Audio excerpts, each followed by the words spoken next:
Whip work is what I'm going to call it. So we talked about the basic whip that rotates on 2. 1, rotate 2, 3, and 4, 5, 6, 7, and 8. The cutoff whip that rotates on 3.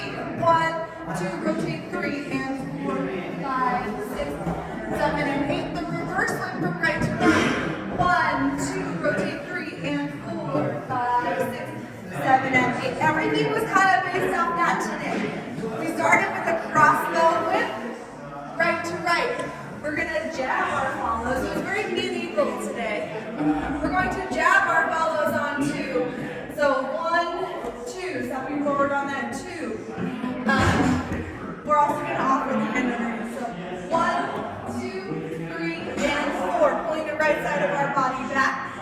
Asking for an outside turn with that right hand. For 5, 6, 7, and 8. 1, 2, 3, and 4, 5, 6, 7, and 8.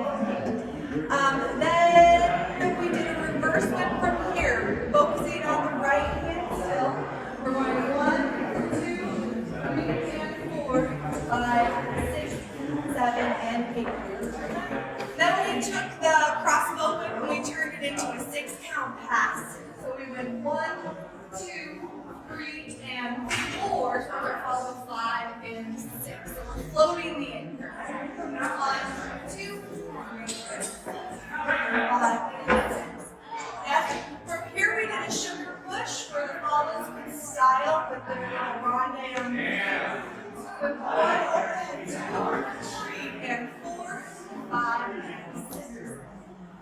What we didn't get to today, another bonus position, was a 3-count hit present. So we went 1, 2, 3, over the head,